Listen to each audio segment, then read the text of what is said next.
João Bunyan, O Sonhador Imortal, 1628-1688. Caminhando pelo deserto deste mundo, parei num sítio onde havia uma caverna, a prisão de Bedford. Ali, deitei-me para descansar. Em breve adormeci e tive um sonho. Vi um homem coberto de andrajos, de pé, e com as costas voltadas para sua habitação, tendo sobre os ombros uma pesada carga, e nas mãos um livro. Faz 3 séculos que João Bunyan assim iniciou o seu livro O Peregrino. Os que conhecem as suas obras literárias podem testificar de que ele é, de fato, o sonhador imortal. Estando ele morto, ainda fala. Contudo, enquanto miríades de crentes conhecem o Peregrino, poucos conhecem a história da vida de oração desse valente pregador. Bunyan, na sua obra Graça Abundante ao Principal dos Pecadores, nos informa que seus pais, apesar de viverem em extrema pobreza, conseguiram ensiná-lo a ler e escrever. Ele mesmo intitulou-se o Principal dos Pecadores. Outros atestam que, mesmo em sua impiedade, jamais foi beberrão ou imoral.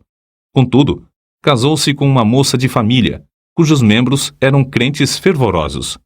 Bunyan era funileiro e, como acontecia com todos os funileiros, era paupérrimo. Ele não possuía nenhum prato nem uma colher, apenas 2 livros: O Caminho do Homem Simples para os Céus e A Prática da Piedade, obras que seu pai, ao falecer, lhe deixara.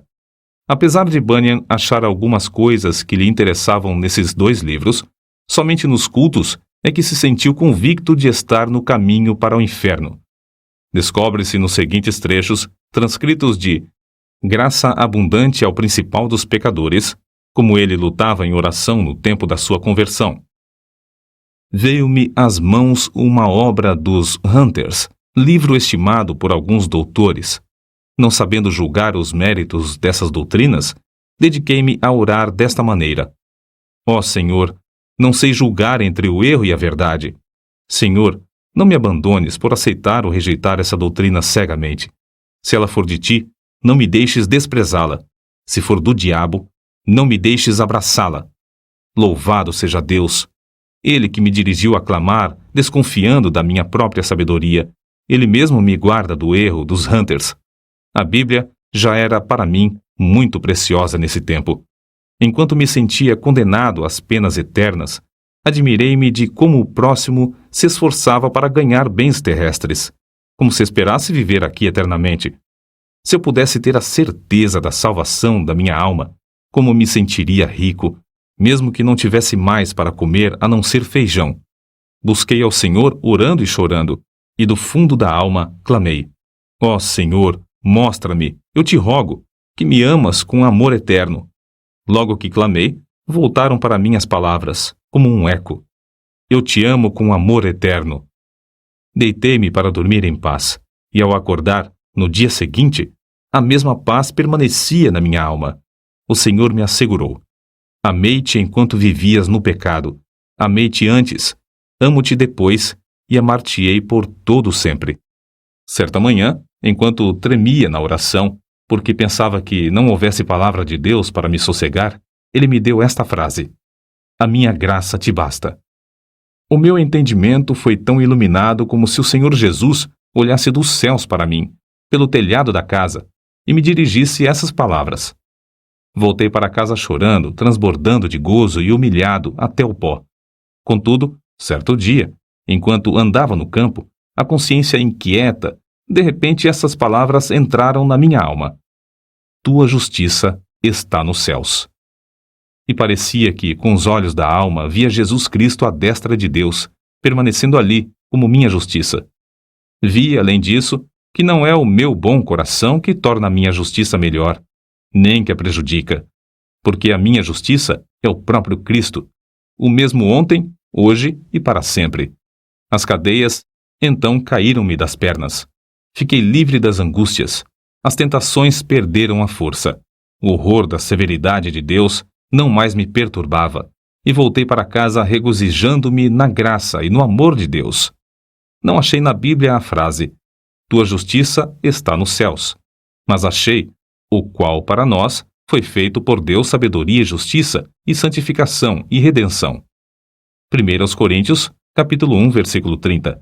E vi que a outra frase era verdade.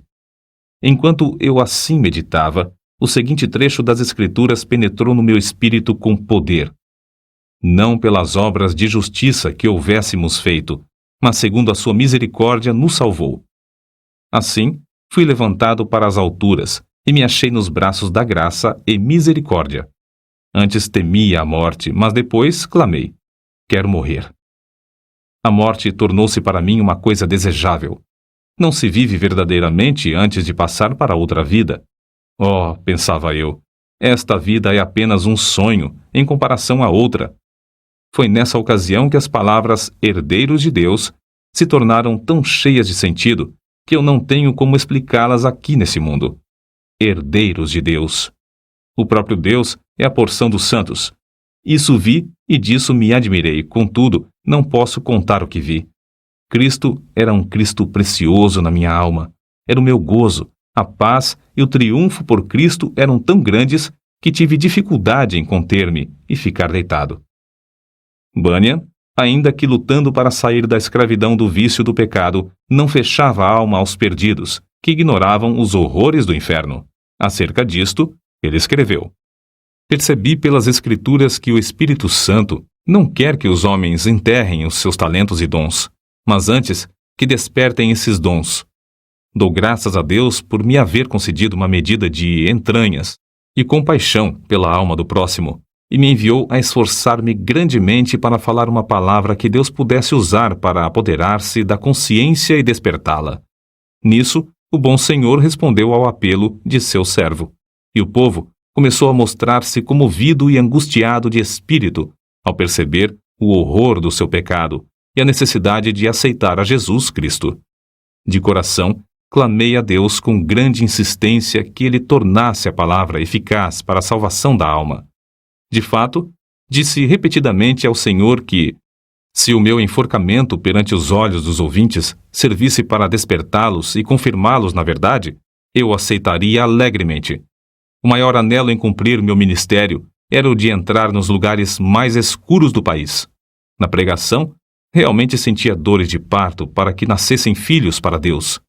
Sem fruto, não ligava importância a qualquer louvor aos meus esforços. Com fruto, não me importava com qualquer oposição. Os obstáculos que Bunyan tinha de encarar eram muitos e variados. Satanás, vendo-se grandemente prejudicado pela obra desse servo de Deus, começou a levantar barreiras de todas as formas.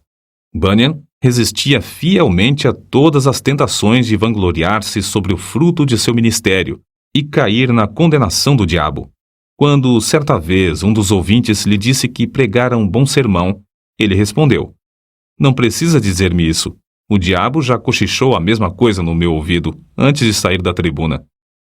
Então, o inimigo das almas suscitou calúnias e boatos em todo o país, a fim de induzi-lo a abandonar seu ministério.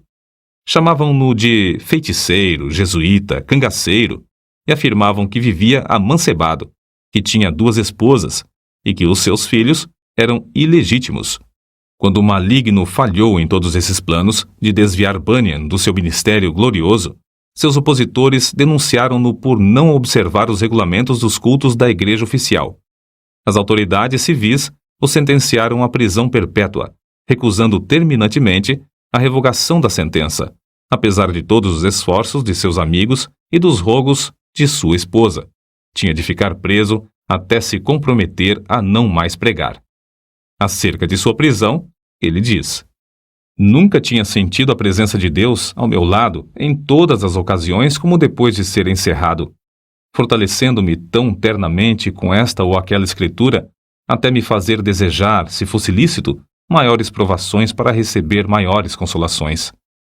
Antes de ser preso, eu previ o que aconteceria, e 2 coisas ardiam no coração acerca de como poderia encarar a morte, se chegasse a tal ponto.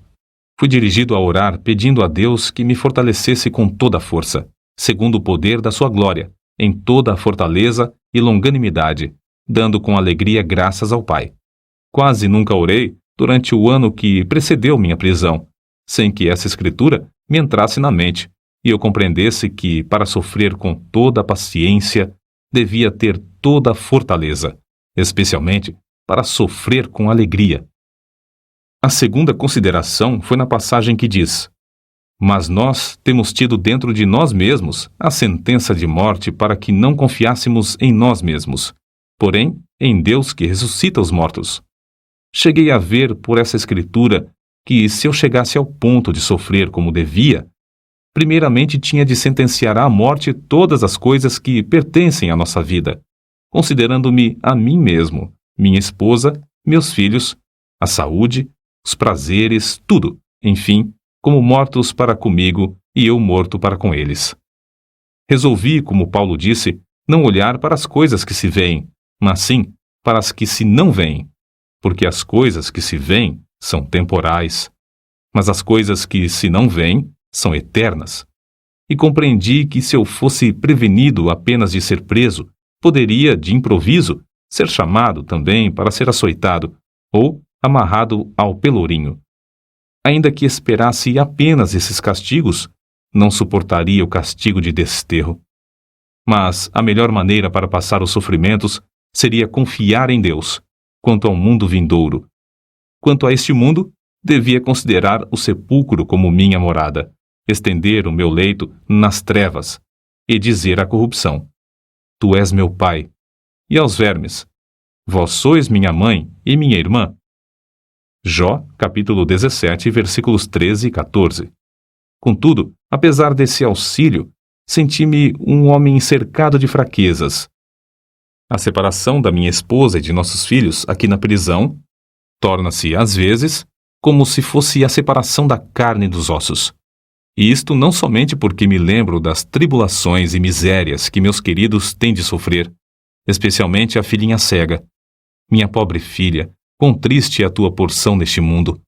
Serás maltratada, pedirás esmolas, passarás fome, frio, nudez e outras calamidades.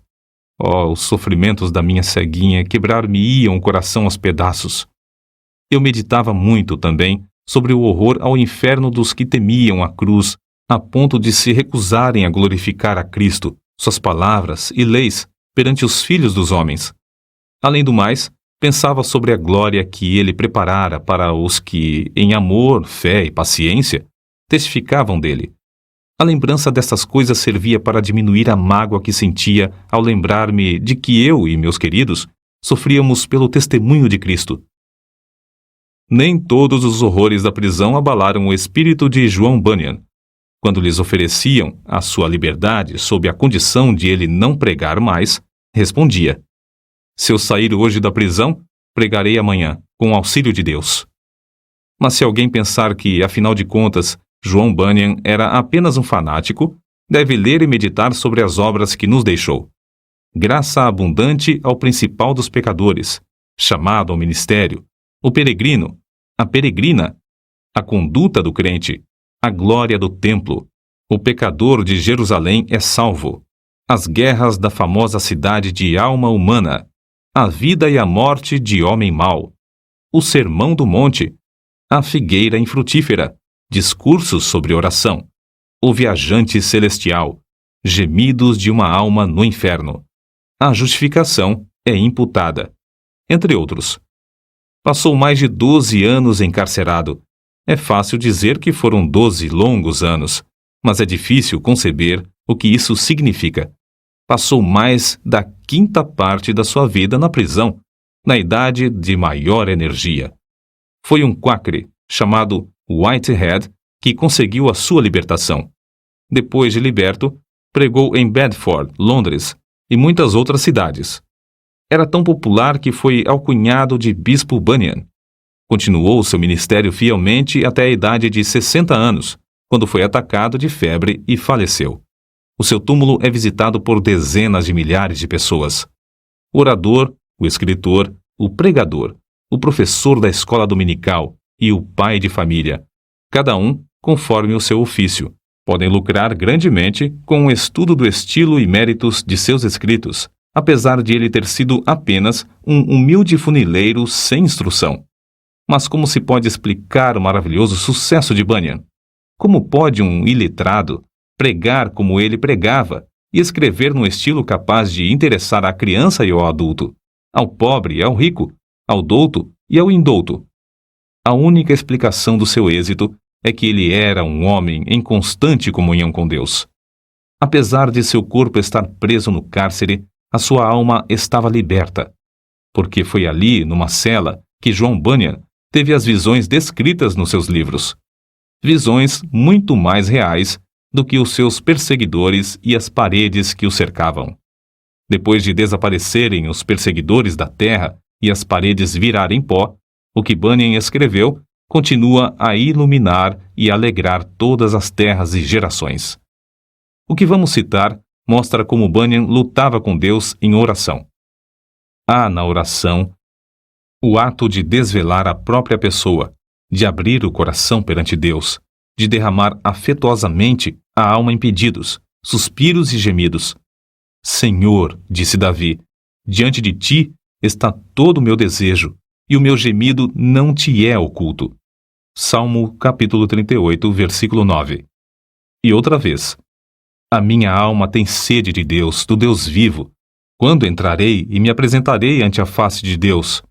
Quando me lembro disto, dentro de mim, derramo a minha alma. Salmos, capítulo 42, versículos 2 ao 4. Note, derramo a minha alma. É um termo demonstrativo de que, em oração, sai a própria vida e toda a força para Deus. Em outra ocasião, escreveu: as melhores orações consistem, às vezes, mais em gemidos do que em palavras, e estas palavras não são mais que a mera representação do coração, vida e espírito de tais orações. Como ele insistia e importunava em oração a Deus, fica claro no trecho seguinte: eu te digo, continua a bater, chorar, gemer e prantear. Se ele se não levantar para te dar porque és teu amigo, ao menos por causa da tua importunação, levantar-se-á para dar-te tudo o que precisares. Sem contestação, o grande fenômeno da vida de John Bunyan consistia no seu conhecimento íntimo das Escrituras, as quais amava, e na perseverança em oração ao Deus que adorava. Se alguém duvidar de que Bunyan seguia a vontade de Deus nos 12 longos anos que passou na prisão de Bedford, deve lembrar-se de que esse servo de Cristo, ao escrever O Peregrino, atrás das grades, pregou um sermão que já dura quase 3 séculos e que hoje é lido em 140 línguas. É o livro de maior circulação depois da Bíblia. Sem tal dedicação, não seria possível conseguir o incalculável fruto eterno desse sermão pregado por um funileiro cheio da graça de Deus. Nota: Quakre, forma aportuguesada de Quakers, como eram mais conhecidos os membros da Sociedade dos Amigos, nome de uma comunidade de cristãos protestantes surgida no século XVII. No início, eram seguidores de um pregador leigo, o inglês George Fox, que, em 1647, começou a pregar a doutrina de Cristo dentro. Todas as pessoas podem sentir a palavra de Deus em suas almas, caso se esforcem para ouvi-la. Interpretavam literalmente as palavras de Jesus Cristo nas Escrituras. Eram contra prestar juramentos e contra a guerra. Destacavam-se sempre pela solidariedade. Em 1947, os comitês britânico e americano de socorro Quaker Internacional receberam o Prêmio Nobel da Paz. Enciclopédia em Carta.